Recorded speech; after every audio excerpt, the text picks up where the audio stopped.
चिराग मेरा है रात उसकी, और उसी के मतलब की कह रहा हूँ। ज़बान मेरी है बात उसकी,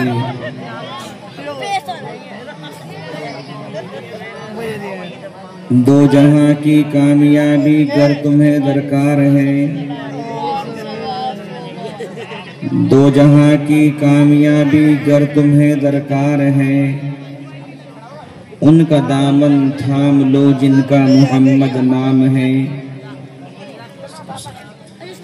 कौले मोहम्मद कौले खुदा, फरमान न बदला जाएगा, बदलेगा जमाना लाख मगर कुरान न बदला जाएगा। जो बीत गए वो जमाने नहीं आते, आते हैं नए लोग पुराने नहीं आते। माशाअल्लाह। मोहतरम उलमाए इज़ाम, सामईन किराम, प्यारे बच्चों और पसे पर्दा बैठी हुई मेरी माओ और बहनों, आज अल्हम्दुलिल्लाह कुरान अजीम की दस्तार फजीलत के मौके पर इस अजीम प्रोग्राम में आप हजरात ने इन अजीम उलमाए रब्बानियीन के दरमियान मुझे भी शरीक फरमाया। अल्लाह आप हजरात को जज़ाए खैर अता फरमाए। मेरे प्यारों, काफी टाइम से आप हजरात इस जलसे को समाअत फरमा रहे हैं, और अब आप हजरात की हालत ये हो गई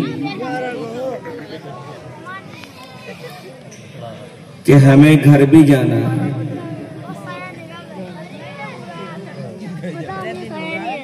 इसलिए कि इस अजीम प्रोग्राम को बहुस्न खूबी लेकर चलने वाली शख्सियत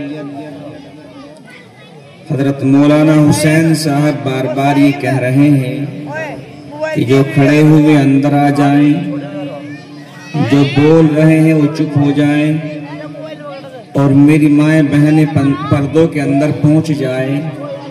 मगर मालूम ये हुआ कि किसी ने भी एक भी बात उनकी ना सुनी। मैं तो यही कहूंगा कि आज के हालात में अगर किसी से कोई काम लेना है तो तीन बातों में से उनके सामने एक रख दी जाए। आज के दौर में या तो लालच दे दिया जाए। अगर इस मदरसे के मोहतमीम हजरत मौलाना कारी अब्दुल्ला साहिब ये ऐलान कर देते कि जो हमारे इस जलसे को खामोशी के साथ समाअत फरमाएगा, हम उसको 1000 रुपए इनाम के देंगे, तो बोलो अपनी ईमानदारी से किसी की आवाज निकलती? बल्कि कोई बच्चा भी बोलता तो उसको 500 खत्म हो जाएंगे। होता कि नहीं? या आज के दौर में खौफ दे दिया जाए। अगर हमारे प्रदेश के मुख्यमंत्री योगी जी ये ऐलान करा दे कि शामली के फला मैदान में मेरी हाजिरी होगी, जो मेरे भाषण को सुनने के लिए नहीं आएगा तो उसको 3 महीनों तक सजा बामुशक्कत दी जाएगी, तो बोलो अपनी ईमानदारी से पूछते कि ना पूछते?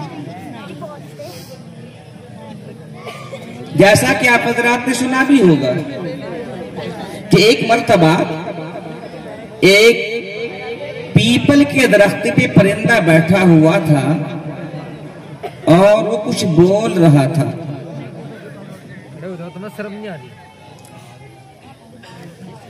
और उसके नीचे पंडित जी बैठे हुए उसे देख रहे थे। रास्ते से एक मुल्ला जी भी आ रहे थे, तो पंडित ने कहा, है मुल्ला जी कि जी इधर आओ,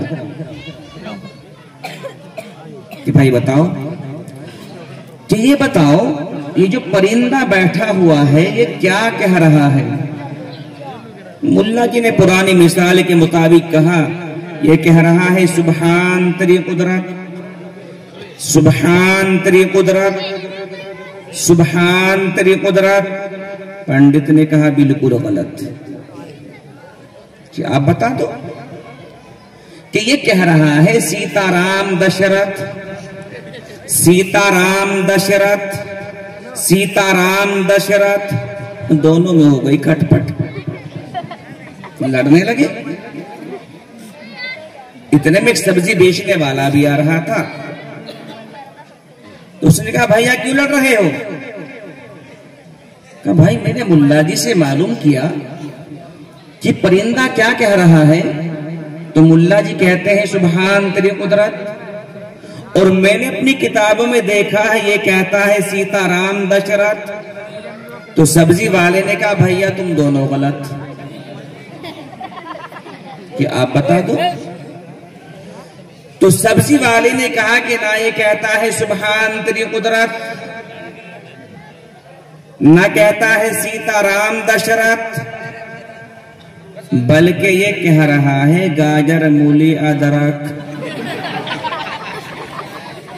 गाजर मूली अदरक। दो लड़ रहे थे, तीन लड़ने लगे।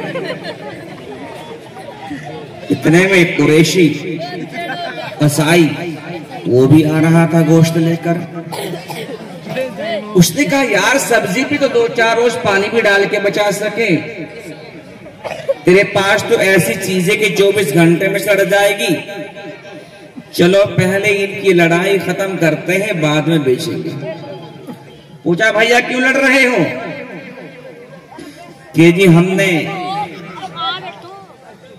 मुल्ला जी से मालूम किया परिंदा क्या कहता है, तो मुल्ला जी कहते हैं सुबहान तेरी कुदरत, और ये पंडित जी कहते हैं सीताराम दशरथ, ये सब्जी वाला कहता है गाजर मूली अदरक। कसाई ने कहा भैया तुम तीनों गलत। कि आप बता दो। तो कसाई ने कहा कि ना ये कहता है सुबहान तेरी कुदरत, ना कहता है सीताराम दशरथ, ना कहता है गाजर मूली अदरक, बल्कि ये कह रहा है सीरी पाए ढक रख, सीरी पाए ढक रख। 4 लड़ने लगे। इतने में एक पहलवान डंडा उसके हाथ में। पूछा क्यों लड़ रहे हो? तो चारों ने अपनी अपनी कथा सुनाई। मुल्ला जी कहते हैं सुबहान तेरी कुदरत, पंडित जी कहते हैं सीताराम दशरथ, सब्जी वाला कहता है गाजर मूली अदरक, ये कसाई कहता है सीरी पाए ढक रख। पहलवान ने कहा बकवास बंद करो, तुम चारों गलत। कि आप बता दो। तो पहलवान ने डंडा हाथ में लेके कहा ना ये कहता है सुबहान तेरी कुदरत, ना कहता है सीताराम दशरथ, ना कहता है गाजर मूली अदरक, ना कहता है सीरी पाए ढक रख, बल्कि ये कह रहा है उठक बैठक कसरत, उठक बैठक कसरत, उठक बैठक कसरत। और या तो मान लो वरना ये रखा लठ। गंगेरे को मुसलमानों सबने कबूल किया कि आपने बिल्कुल सही कहा। तो इंसान यह मानता है डंडे के जोर से। तो इन मौलवियों के पास ना तो इतना पैसे के लालच में आपको खामोश करें, ना इनके डंडे में इतनी ताकत है कि डंडे के बलबूते पर आपको खामोश करें। और यह इंसान मानता है रिश्तेदारी के नाते। अपनी ईमानदारी से बताओ, तुम्हारे रिश्तेदार में कोई काम आ जाए तो बोल लो आप उसको करेंगे कि नहीं करेंगे? तो इन मौलवियों का भी आज काम है। वो तेरे दुनिया के रिश्तेदार तेरी कब्र पे मिट्टी डाल के घर आ जाएंगे, मगर ये उलमा की जमात जिनके बयानात सुनने के लिए आज आपके पास खामोशी का वक्त नहीं, जिनकी तकरीरों को सुनने के लिए आज आपके पास टाइम नहीं, खुदा की कसम अल्लाह के दरबार में भी आपको नहीं भूलेंगे। आपको मालूम नहीं, कल क़यामत के दिन अल्लाह तबारक व तआला अपने एक नेक बंदे को बुलाएंगे और फरमाएंगे, ओ मेरे प्यारे इधर आ। वो आएगा कि देख सामने जन्नत, पहुंच जा। ये अल्लाह मैं नहीं जाता। क्यों? देख मेरी जन्नत की बहारें, देख मेरी जन्नत का बेतस्नीम, देख मेरी जन्नत के महलात, देख मेरी जन्नत के बागात। वो अल्लाह का नेक बंदा कहेगा, इलाही मुझे अच्छी नहीं लगेगी तेरी जन्नत, इसलिए कि मैं दुनिया में भी रहा हूं, जहां मुझे भूख लगी लोगों ने खाना खिलाया, मुझे प्यास लगी लोगों ने पानी पिलाया, मैं बीमार हुआ लोगों ने इलाज कराया, मैं देख रहा हूं सारे मिलने वाले दोस्त जहन्नम से मुझे टुकर टुकर देख रहे, मैं उन्हें छोड़कर जन्नत में नहीं जा सकता। अल्लाह फरमाएंगे, मेरे प्यारे, जिसने तुझे दुनिया में पानी के घूंट भी पिलाया है, आज उसे भी अपने साथ लेकर जन्नत में पहुंच जा। मेरे प्यारों, इन जलसों को दिल से बनाया करो। मगर आज तकरीरों के, जलसों को सुनने के बजाय हम अपनी बातों में मशगूल हैं। मालूम ये हुआ है अभी भी हमारे अंदर इन उलमा की कदर नहीं, बल्कि हालत यहां तक पहुंची कि अगर आज कोई आलिम रब्बानी इस कुर्सी पर बैठकर ये बात कह दे कि मुसलमानों संभल जाओ वरना जहन्नम के अंगारे बड़े सख्त हैं, तो आज का इंसान कहता है मौलाना देखा जाएगा। अगर आज कोई आलिम रब्बानी ये बात कह दे कि जिंदगी नबी अलैहिस्सलातु वस्सलाम के तरीके के मुताबिक गुजारो वरना हश्र का मैदान बड़ा सख्त है, तो आज का इंसान कहता है मौलाना देखा जाएगा हश्र में भी। अगर आज कोई आलिम रब्बानी ये बात कह दे कि जिंदगी कुरान अजीम के मुताबिक गुजारो वरना कब्र का अजाब बड़ा सख्त है, तो आज का इंसान कहता है मौलाना देखा जाएगा जिंदगी तो गुजारने दो। आखिरकार तुम देखना क्या चाहते हो? जहन्नम के अंगारों को, मैदान महशर को, कब्र के अजाब को? तो आओ मैं चंद मिनटों में दिखाता चलूं। आज से 5 महीने पहले हिंदुस्तान हो या पाकिस्तान, अमेरिका हो या लंदन या फ्रांस, इंग्लैंड हो या कुवैत, लीबिया हो या मलेशिया, इंडोनेशिया हो या बांग्लादेश, चाइना हो या जापान, शाम हो या इराक, कुवैत हो या ईरान, सारी दुनिया का मुसलमान बकरीद के दिन, बकरीद के त्योहार के गोश्त के कबाब बनाकर खाने में मशगूल था। बिल्कुल वही दिन, वही तारीख, वही लम्हा। फलस्तीन की सरजमीन पर मुसलमानों के कबाब बनाए जा रहे थे। इससे बड़ा जहन्नम का मंजर और क्या पेश किया जाए, और तुम कहते हो कि देखा जाएगा। मैदान महशर को देखना चाहते हो? अम्मा आयशा रजी अल्लाह ताला अन्हा ने फरमाया, या रसूल अल्लाह, मैदान महशर में लोग नंगे होंगे? कि हाँ आयशा, नंगे होंगे। अल्लाह के महबूब, जब वहां एक दूसरे के ऊपर निगाह जाएगी तो क्या शर्म नहीं आएगी? फरमाया आयशा, निगाह बहुत दूर की बात है, वो इतना सख्त मंजर है कि निगाह तो क्या जाए, एक दूसरे के ऊपर ख्यालात तक नहीं जा सकते। बिल्कुल यही मंजर।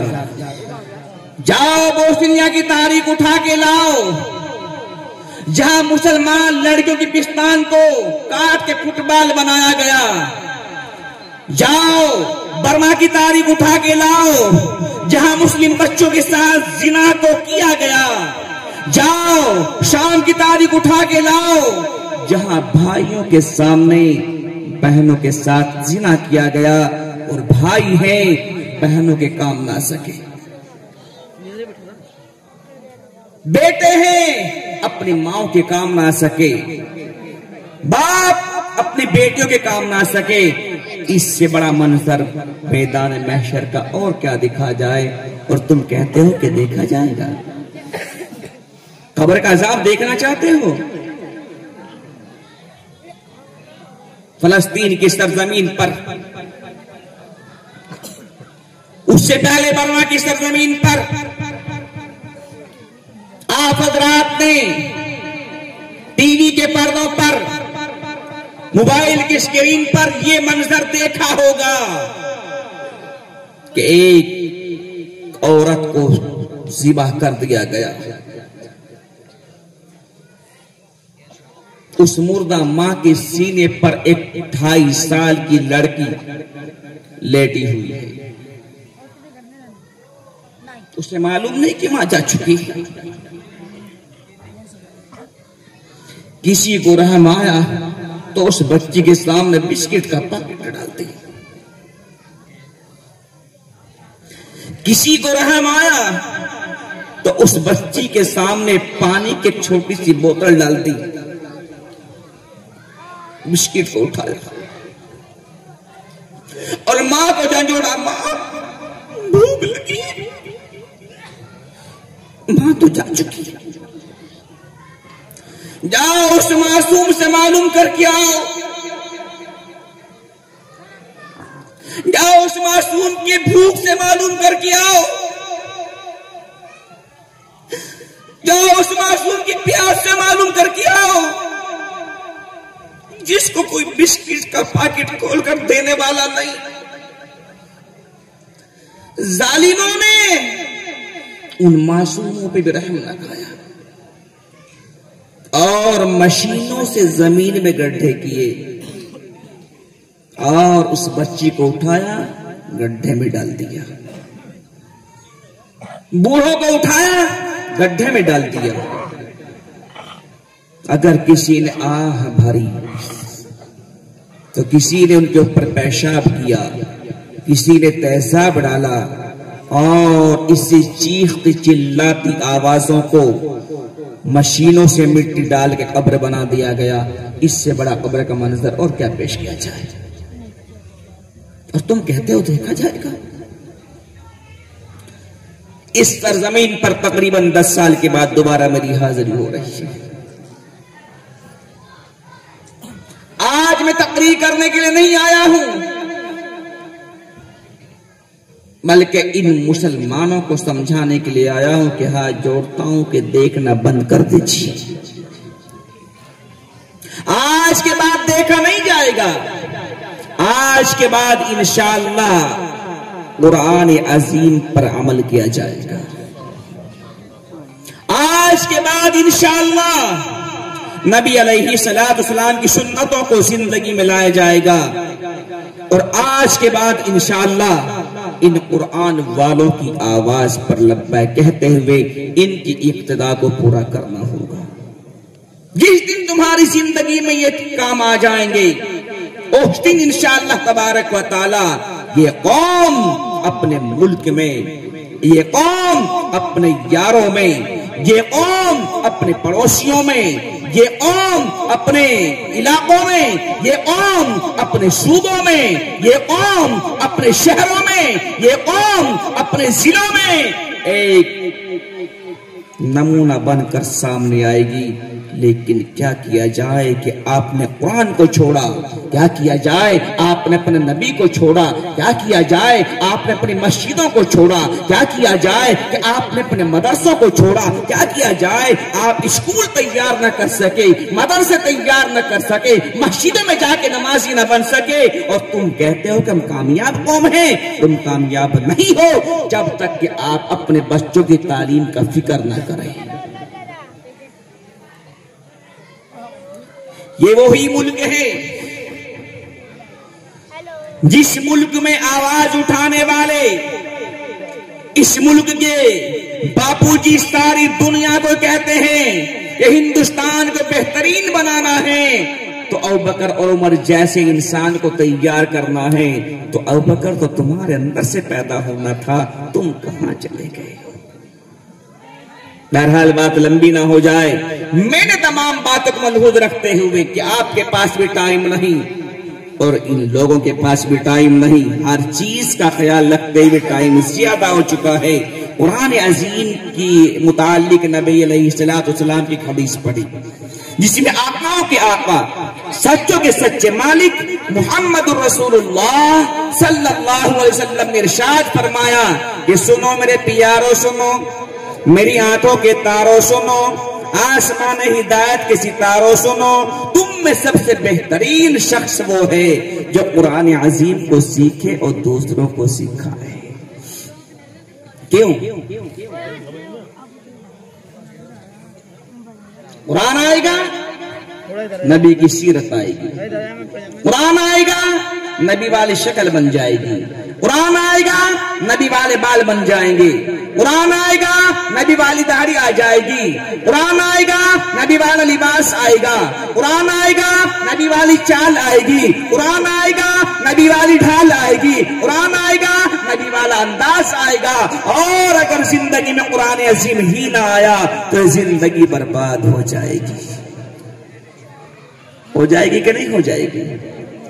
आज हो भी रही है, आज हो भी रही है। कैसी? अपनी ईमानदारी से बताओ, जब से इस कुरान को छोड़ा है तो ये उम्मत इतनी बेकार हो चुकी है कि जब से इसने कुरान को छोड़ा, ये आज वो गुनाह कर रहे हैं जिन गुनाह को करते टाइम इंसान मोमिन ही नहीं रहता। आप कहेंगे मौलाना इरशाद कौन से गुनाह हैं? उनमें नंबर 1 है नशा।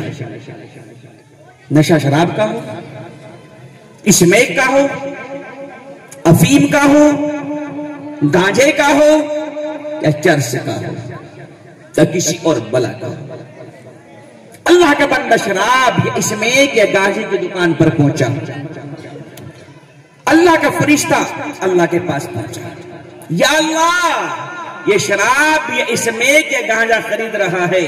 तो अल्लाह कहता है फरिश्ते सुन, शराब के इस्मेक के खरीदने का गुनाह लिख दे, मेरे बंदे का ईमान मत निकालना। अल्लाह क्या कह रहा है? प्यार कर रहा है बंदे से। या अल्लाह शराब की बोतल का ढक्कन खुल चुका है या गांजे को सिगरेट में भर चुका है। ओ फरिश्ते देख, ये ईमान वाले हैं, ये कुरान वाले हैं। शराब की बोतल के ढक्कन खोलने का गुनाह लिख दे,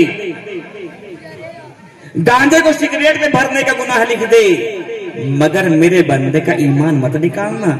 या अल्लाह इन्होंने शराब को या इस्मेक को या गांजे को पीना शुरू कर दिया है, अब अल्लाह कहता है इनका ईमान निकाल ले।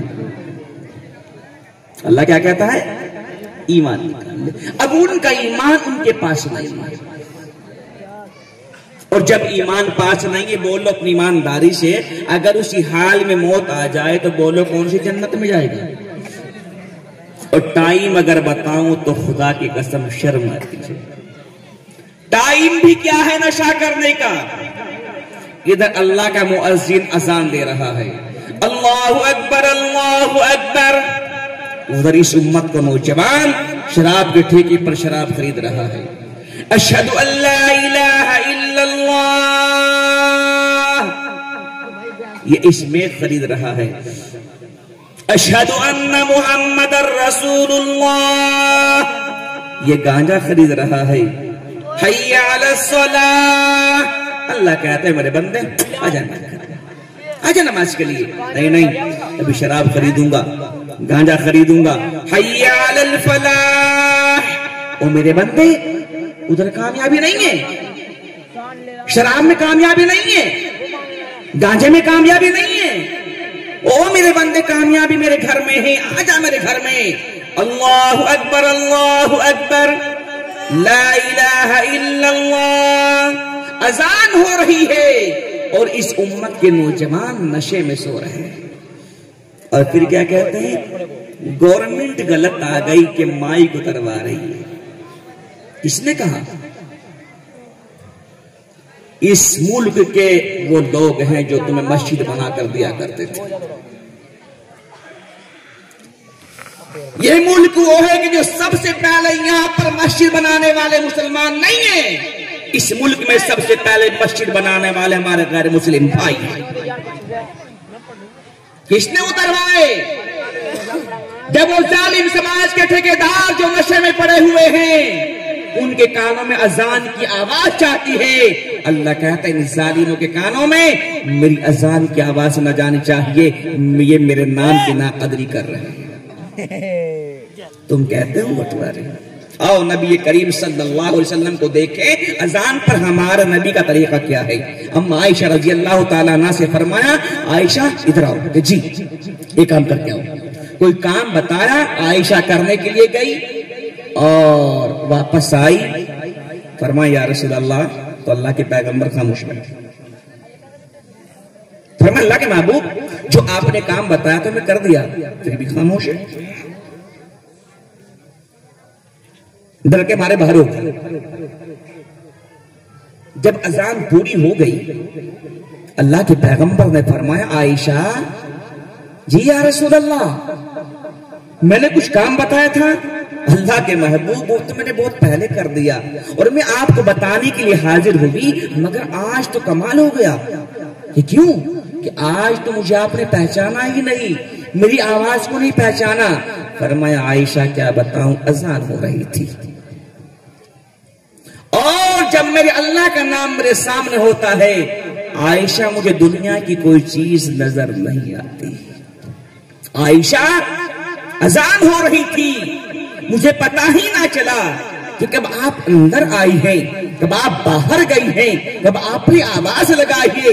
आयशा अजान हो रही थी और मैं उसको सुन रहा था और उसका जवाब दे रहा था।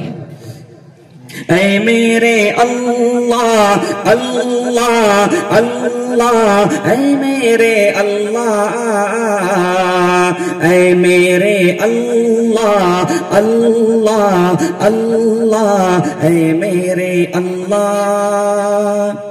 तारीफ उस खुदा की जिसने जहां बनाया, कैसी जमी बनाई, क्या आसमां बनाया। सूरज की रोशनी से आलम को जगमगाया, सूरज की रोशनी से आलम को जगमगाया और सर पे लाज वर्दी एक साहिबा बनाया। ऐ मेरे अल्लाह अल्लाह अल्लाह, ऐ मेरे अल्लाह, ऐ मेरे अल्लाह अल्लाह अल्लाह, ऐ मेरे अल्लाह। वहां अजान हो रही है, उसका जवाब दिया जा रहा है और आज अजान हो रही है, उस पर नशा किया जा रहा है। बोलो अपनी ईमानदारी से, जो अल्लाह के नाम की कदर नहीं करेगा वो किस खूंटी में जाएगा। बहरहाल बात लंबी ना हो जाए, दूसरा गुनाह ऐसा कौन सा है जो ईमान नहीं रहता? जिना। लड़का लड़की ने हाथ मिलाया, अल्लाह का फरिश्ता अल्लाह के पास पहुंच गया, या अल्लाह ये जिना कर रहे हैं। अल्लाह कहता है फरिश्ते सुन, जी हाथ मिलाने का गुनाह लिख दे, मेरे बंदे और बंदी का ईमान मत निकालना। ईमान बड़ी कीमती चीज है फरिश्ते, ईमान मत निकालना। या अल्लाह इन्होंने कपड़े उतार दिए, ओ फरिश्ते देख ये कुरान वाले हैं, ये महबूब वाले हैं।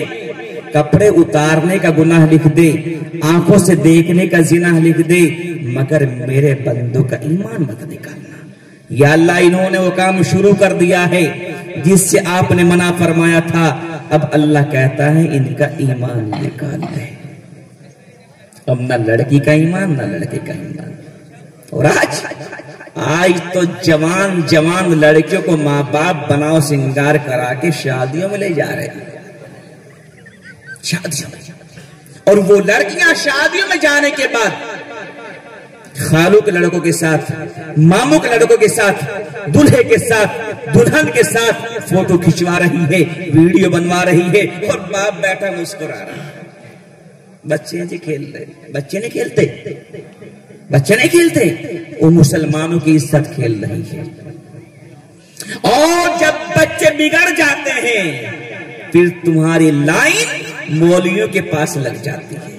मौलाना इरशाद साहब दुआ कर तो बच्चे बिगड़ गए।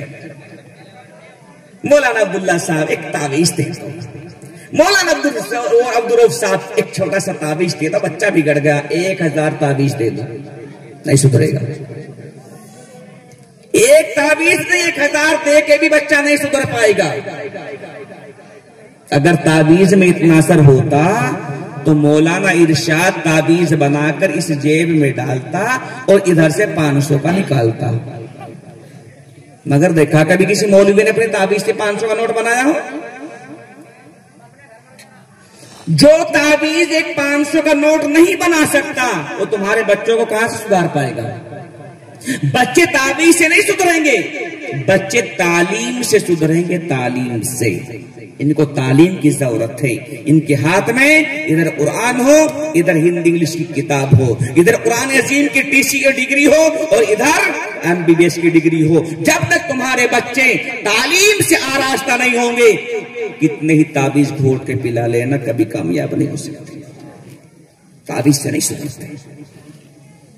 तीसरा गुनाह बता के बात पूरी कर रहा हूं। तीसरा गुनाह कौन सा है ऐसा जो ईमान नहीं रहता? वो कौन सा है? चोरी। चोरी के माल पे हाथ डाला, ईमान निकल गया। अब आप हजरात का सवाल ये जरूर होगा, मौलाना इरशाद साहब जब ईमान चला गया तो ये वापस भी आएगा क्या नहीं आएगा? जी आएगा, मगर पूरा नहीं, बचा कुचा। कब आएगा? जब नशा करने वाला उसका नशा खत्म हो जाएगा, ईमान वापस कर दिया जाएगा, मगर पूरा नहीं, बचा कुचा। और ये जो नशा किया था ये बगैर तौबा के गुनाह माफ नहीं होगा। जब जिना करने वाले नहा धो के पाक हो जाएंगे तो ईमान वापस कर दिया जाएगा, मगर पूरा नहीं, बचा कुचा। और ये जो जिना किया था बगैर तौबा के माफ नहीं होगा। और चोरी करने वाला जब चोरी के माल पे हाथ डालेगा तो ईमान निकाल लिया जाएगा और ये माल को उठाकर चलेगा, ईमान वापस कर दिया जाएगा। जब माल खाया जाएगा इसका अलग से गुनाह होता रहेगा। बोलो अपनी ईमानदारी से, ये तीनों गुनाह आज आम हो गए कि नहीं हो गए? अरे बोलो हो गए कि नहीं हो गए? खबर हदीसों में जिसकी आई वही जमाना अब आ रहा है। खबर हदीसों में जिसकी आई वही जमाना अब आ रहा है। जमी भी तेवर बदल रही है, फलक भी आंखें दिखा रहा है। भाई का भाई रहेगा रहज़न, भाई का भाई रहेगा रहज़न। हकीकी बेटी है माँ की दुश्मन, पीसर ने छोड़ा पीदर का दामन। बहन को भाई सता रहा है, जो हाथ बांधे खड़े हैं सफ में, जो हाथ बांधे खड़े हैं सफ में। सब अपने अपने ख्याल में है। इमाम मस्जिद से कोई पूछे, इमाम मस्जिद से कोई पूछे, नमाज किसको पढ़ा रहा है। आज के हालात ये हो मेरे भाइयों, आज के हालात ये हो चुके हैं। और फिर कहते हैं कि हमारे ऊपर अज़ाब क्यों आ रहे हैं, फिर कहते हैं हमारे ऊपर अज़ाब क्यों आ रहे हैं। अपनी ईमानदारी से एक बात बताओ, अगर मैं आपसे मालूम करूं कि जन्नत में कितने लोग जाना चाहते हैं तो सारे ऐसे हाथ उठाएंगे जैसे अभी मैं सर्टिफिकेट लेके बैठा हुआ हूं। उठाएंगे कि नहीं उठाएंगे? जैसा मेरे हाथ में सर्टिफिकेट है। अरे बोलो, जन्नत में जाना सब चाहते हैं कि नहीं चाहते? कितने चाहते हैं हाथ उठाओ, जल्दी कब्रिस्तान जाओ, जल्दी कब्रिस्तान जाओ। आप लोग कहेंगे मौलाना इरशाद साहब भी बड़े मजाकी आदमी हैं, कब्रिस्तान जाके जन्नत मिलेगी? बिल्कुल मिलेगी। अरे बोलो चाहते कि नहीं अल्लाह हमारी कब्र को जन्नत बनाए? हैं कितने लोग चाहते हैं? तो नुस्खा बता दूं, नुस्खा बता के बात पूरी कर रहे हैं इंशाअल्लाह। बता दूं, जंग आजादी का दौर चल रहा है, जंगे आजादी का दौर चल रहा है। मुजाहिदीन आजादी में के नाम आता है मुफ्ती महमूद उल हसन साहब देवबंदी रहमतुल्लाहि तआला अलैहि का। जानते हैं मुफ्ती महमूद उल हसन को? जन्मो तुम्हारी जेब में जो नोट पड़े हुए हैं, पड़े हुए कि नहीं पड़े हुए? इनमें बड़े मियां की तस्वीर आ रही है, किसकी है? गांधी जी की। ये गांधी जी मां के पेट से पैदा नहीं हुए, बल्कि इनको गांधी बनाने वाले भी मुफ्ती महमूद उल हसन साहब देवबंदी हैं। इनका नाम है मोहनदास करमचंद। इस मोहनदास करमचंद को महात्मा गांधी का लक़ब देने वाले मुफ्ती महमूद उल हसन साहब देवबंदी रहमतुल्लाहि तआला अलैहि। दूसरे बताओ, दारुल देवबंद के सबसे पहले स्टूडेंट यानी तालिब इल्म मुफ्ती महमूद उल हसन साहब। अंग्रेजों ने इनको पकड़ लिया, अंग्रेजों ने इनको पकड़ लिया और पकड़ने के बाद नारा लगाया, आज हमें बड़ी कामयाबी हासिल हो गई। पूछा क्यों? कि मुफ्ती महमूद उल हसन साहब गिरफ्तार हो गए। तो अंग्रेजों ने मशवरा किया इनको यहां मत छोड़िए, ऐसी जगह पहुंचा दो जो मुल्क हिंदुस्तान का कोई आदमी इनके पास तक ना जा सके। और उनको फौरन माल्टा जेल लेकर गए। माल्टा के मुल्क है एशिया और यूरोप के बीच में, वहां की जेल में लेकर गए। जब जा रहे थे तो नारे लगा रहे थे। जेलर ने पूछा क्या हुआ? कि इंडिया में आज बड़ी कामयाबी हासिल हुई है। कि कौन सी? कि जो हमारे सर का दर्द बना हुआ था वो मुफ्ती महमूद उल हसन साहब गिरफ्तार हो गए हैं और आपके पास लेकर आए हैं। ये कौन से हैं? ये साहब है। अच्छा ये साहब है क्या?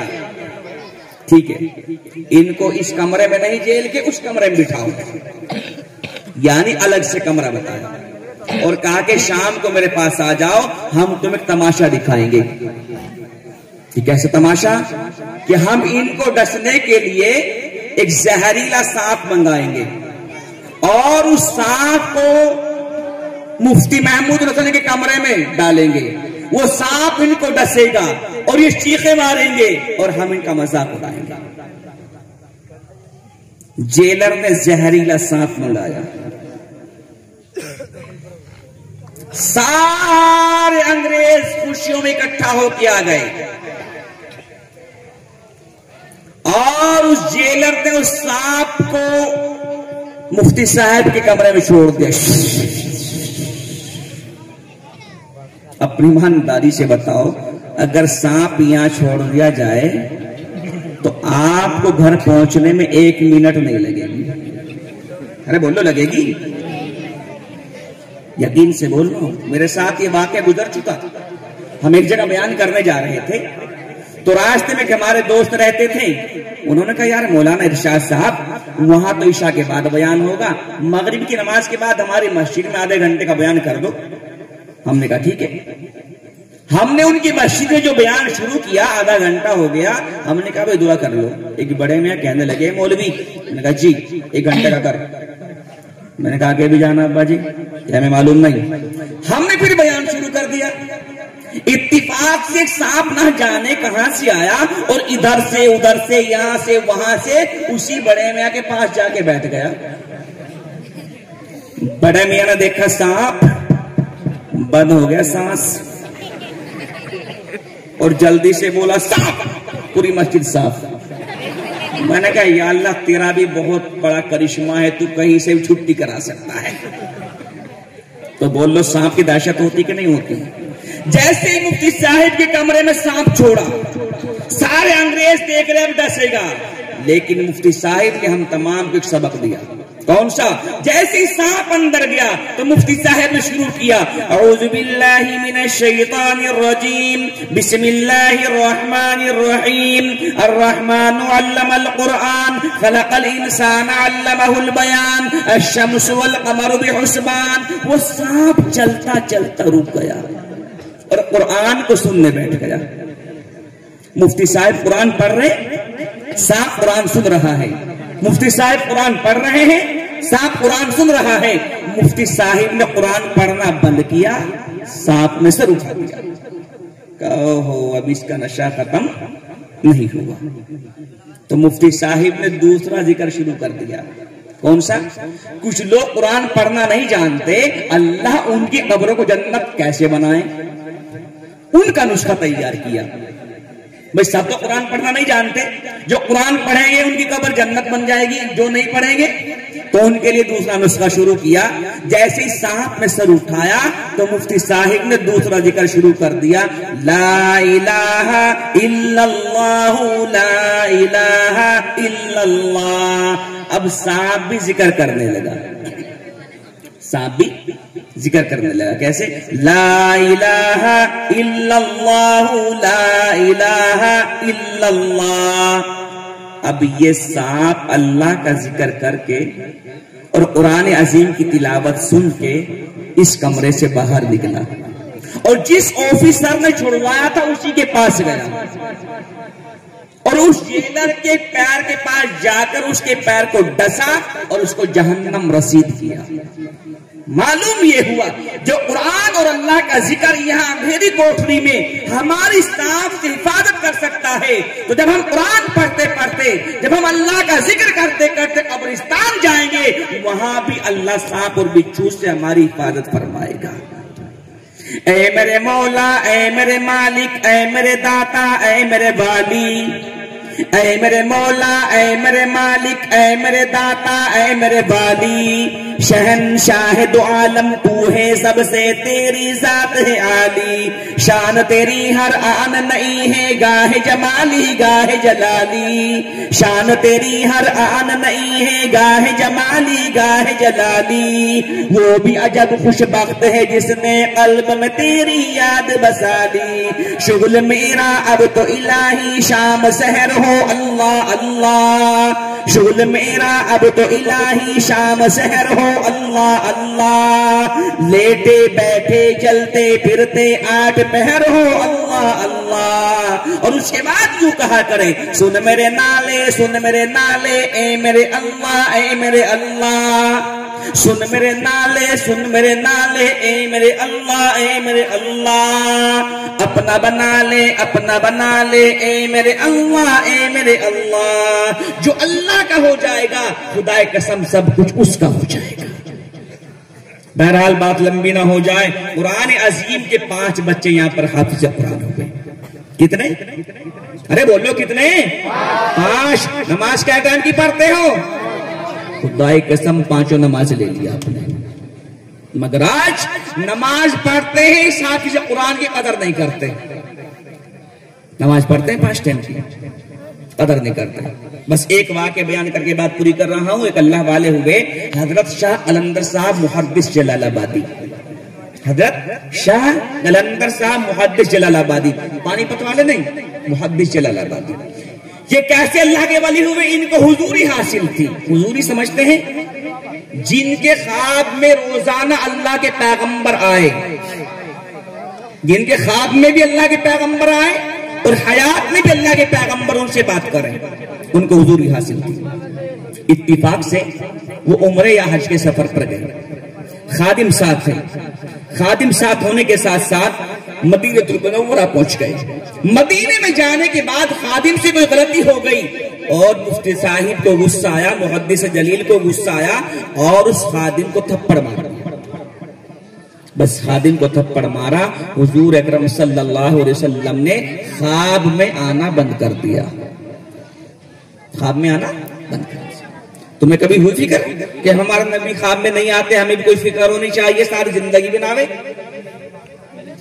वो लोग थे जब ख्वाब में आना बंद कर दिया, हयात में भी बातें करना बंद कर दिया, तो बड़े फिक्रमंद हुए। 24 घंटे गुजर गए रोते रोते, मगर अल्लाह के पैगंबर सामने ना आए। बिलाल है बिलाल, मैं नहीं हूं बिल्कुल। इमाम मस्जिद नबवी के पास पहुंचे कि मुझसे गलती हो गई, उस गलती की बिना पर अल्लाह के पैगंबर ने ख्वाब में आना बंद कर दिया, कोई दुआ कर दीजिए, कोई वजीफा बताइए। फरमाया ये तो अल्लाह के पैगंबर का और आपका मसला है, इसमें मैं कुछ नहीं कर सकता। और उलमा के पास, बुजुर्गों के पास जा रहे, किसी ने बताया जंगल में एक उलमा की जमात बैठती है, मदीना के जंगल में, जाओ वो कुछ मसला हल करेंगे। अब ये तलाश करते करते ढूंढते ढूंढते पहुंच गए, देखा कि एक उलमा इकराम की जमात बैठी हुई है। पहुंचे, अस्सलाम वालेकुम। वालेकुम अस्सलाम। आंखों से आंसू। फरमाया भाई क्यों रो रहे हो? फरमाया मुझसे गलती हो गई, मुझे हुजूरी हासिल थी, मगर कल मैंने 2-4 दिन पहले अपने खादिम को थप्पड़ मार दिया, और जब से अल्लाह के पैगंबर ने ख्वाब में भी आना बंद कर दिया और हयात में भी आना बंद कर दिया, कोई दुआ कर दो या कोई वजीफा बता दो। उस जमात के उलमा ने कहा ये अल्लाह के पैगंबर का और आपका मसला है, हम भी कुछ नहीं कर सकते, हम भी कुछ नहीं कर सकते। वो बेचारे मायूस होकर चल दिए। उनमें से एक ने कहा इधर आओ। जी हम तो कुछ नहीं कर सकते, मगर एक औरत आती है और अल्लाह के पैगंबर के रोजा अक़दस के सामने मुसल्ला बिछाती है और हुजूर के रोजे को देखती रहती है, और एक हफ्ते में एक दिन आती है, वो औरत आपका मसला हल करा सकती है। उस जमाने की औरतों के दीन का आलम देखिए, उस जमाने की औरतों के दीन का आलम देखिए। और जो बैठी है मिदन रशीदन बतूल बतूल, इनका पता कुछ है? इनके दीन का आलम यह है कि जब छत पे कौवा बैठ करके बोल जाता है तो कहती है हमारे कोई मेहमान आता है। इनका हाल ये है। कौवे ने कहा रशीदन 100 ने समझी आ रहा, इनके दीन का आलम है कि नहीं? करते कि नहीं करते ऐसे हैं? पहले जमाने में अगर बच्चा रो गया, छोटा सा बच्चा रोने लगा, अल्लाह अल्लाह अल्लाह मेरे लाल का, अल्लाह मेरे बच्चे का, अच्छी है। और आज 3 महीने का बच्चा वो रोने लगा, रोते ही उसने चीख मारी, इसने थप्पड़ से मोबाइल निकाला, ये इस पे कत्था चूना लगाया, उसमें गाना शुरू हो गया, और गाना शुरू हुआ, बच्चे के सरहद रख दिया, बेटा तो इसको सुंदर में झाड़ू लगा लूं, बेटा तो इसको सुंदर में रोटियां बना लूं, बेटा तो इसको सुंदर ये में घर में कामकाज कर लूं। और बड़ों का आलम क्या है? बेटा तू दुकान खोल ले, मैं नमाज पढ़ के आऊं, बेटा तू बाजार को चल, मैं नमाज पढ़ के आऊं, बेटा तू खेती बाड़ी को चले, मैं नमाज पढ़ के आऊं, बेटा तू बाग में चले, मैं नमाज पढ़ के आऊं, बेटा तू जहन्नम में जा, मैं जन्नत में जाऊं। ये तुम्हारा काम है। होता है कि नहीं होता? मालूम ये हुआ है कि ना इस जमाने की औरतों को फिक्र है ना मर्दों को फिक्र है, बच्चा नमाजी बने या ना बना लो। और अगर कुछ बच्चे पहुंच भी जाते हैं मस्जिद में, मदरसों में नमाज पढ़ने के लिए, इत्तिफाक से एक मस्जिद में हम भी नमाज पढ़ रहे थे, नमाज पढ़ते पढ़ते कोई बच्चे को हंसी आ गई तो अस्सलाम वालेकुम, इमाम साहब ने कहा अस्सलाम वालेकुम व रहमतुल्लाह, अस्सलाम। अरे किसका बच्चा था? मैंने कहा भाई सलाम तो पूरा कर लो, बाद में कह लेना, भगाओ इसको, क्यों तेरे बाप की मस्जिद है जो भगाएंगे। मालूम ये हुआ है जिसने इन बच्चों को मस्जिद से बाहर निकाला है, खुदा की कसम ये बच्चा गिरबान चाक करेगा कब? उस हश्र के मैदान में। आज बच्चा हंसा है, कल बच्चा होठों को हिलाएगा, परसों कुछ सीख के नमाज अदा करेगा। सारी जिंदगी की नमाज आप लोगों ने की खत्म कराई तो मस्जिदों से बच्चों को बाहर कर रहे हैं रमजान के महीने में या जुमे के दिन। बच्चे तो हंसेंगे, बच्चे रोएंगे, बच्चे लड़ेंगे, बर्दाश्त करिए। और अगर किसी मदरसे का बच्चा हो, और ये देख लो मदरसे वाले क्यों ठेका लिया, मदरसे वालों ने कुछ, तुम्हारा भी तो होगी जिम्मेदारी, तुम्हारे पास कोई जिम्मेदारी नहीं है। तो मालूम ये हुआ है तुमने बच्चों की जिंदगी से नमाज छीनी, तुमने छीनी है बच्चों की जिंदगी से नमाज। ये बच्चे आज नियत बांधना सीखते, तुमने मस्जिद से बाहर कर दिया। ये सुभान रब्बिल अज़ीम कहना सीखते, तुमने मस्जिद से बाहर कर दिया। मालूम ये हुआ है कि ठेकेदार ऐसे बन के मस्जिदों के तुमने बच्चों की जिंदगी से नमाज को निकाल दिया। मेरे भाइयों हाथ जोड़ता हूं, बच्चों को मस्जिदों में लाओ। बच्चे हंसने लगे कोई बात नहीं है, उनको समझाओ, बल्कि मैं तो ये कहता हूं उनको लालच दो। जो बच्चा खामोशी के साथ 40 दिन नमाज अदा करेगा, हम उन बच्चों को एक साइकिल इनाम की देंगे, खुदा की कसम सारे बच्चे खामोश हो जाएंगे। मगर नहीं, बारात आ रही है, बाबूजी बैठे हुए, ढोल बाजा आएगा, तमाशे आएंगे, पटाखे आएंगे, सब कुछ आएगा, मगर अगर यूं कह दे शाकिल बच्चों को दे दो, जान निकल जाएगी सबकी। क्यों? इसे कदर नहीं है। अरे भाइयों, इन बच्चों को जिंदगी में नमाज लाओ। बहरहाल बात लंबी ना हो जाए तो औरतों से भी कह रहा हूं, अगर औरत अपने छोटे छोटे बच्चों को कुरान सिखाएगी, इन पे कुरान आएगा, और इनको गाना सिखाएगी, इन पे गाना आएगा, तो मेरी माँ बहनों, अपने बच्चों को कुरान पढ़ाओ। ये गांव, ये शहर, ये कस्बा वो है जिसकी तारीख पूरी दुनिया में शोर मारूफ है कि यहाँ कुरान पढ़ने वाले ऐसे पैदा होते हैं। समझे? बहरहाल बात लंबी ना हो जाए तो वो शाह कलंदर साहब मुहद्दिस जलालाबादी वापस आए और उस औरत के इंतजार में घड़ियां गुजारने लगे। एक दिन देखा औरत ना आई, दूसरे दिन देखा नहीं आई, तीसरे दिन देखा नहीं आई, चौथे दिन देखा एक औरत आई। मुसल्ला बिछाया, मुसल्ला बिछाने के बाद अल्लाह के पैगंबर के रोए अक़दस की तरफ को देखना शुरू किया कि ऐसे टिकटिकी बांध के देख रही है। ये पूछे, अम्मा जी, बेटा मुझसे गलती हो गई। क्या हुआ बेटा? क्या मुझे हुजूरी हासिल थी, मगर मैंने अपने खादिम को थप्पड़ मार दिया और गलती पर मारा है, और जब से वो मामला मेरा खत्म हो गया, अल्लाह के पैगंबर से मेरी सुलह करा दो, अल्लाह के पैगंबर से मेरी सुलह करा दो। अल्लाह के पैगंबर से सुलह हो जाएगी, मेरी जान में जान आ जाएगी, वरना मरा जा रहा हूं। उस औरत ने कहा, अच्छा नाराज हो गए अल्लाह के पैगंबर? यहाँ कोई बात नहीं, उधर देखो। उस औरत ने क्या कहा? उधर देखो। शाह कलंदर साहब ने जैसे ही रोज़े अक़दस की तरफ को देखा, अल्लाह के पैगंबर बाहयात बैठे हुए। अल्लाह के पैगंबर से हाथ जोड़ के माफी मांगी। अल्लाह के पैगंबर, गलती हो गई, आज के बाद गलती नहीं होगी, अल्लाह के पैगंबर मुझे माफ फरमा दो। उधर से माफी का फरमान आया, इधर से इस औरत ने सर पे हाथ रखा और फरमाया, तुझे मालूम है अल्लाह के पैगंबर ने तेरे ख्वाब में और हयात में आना बंद क्यों कर दिया? कि अम्मा मालूम नहीं है कि जिसको तूने थप्पड़ मारा था वो हाफिज कुरान था, जिसको तूने थप्पड़ मारा था वो हाफिज कुरान था, और बिरादरी से सैयद ज्यादा था।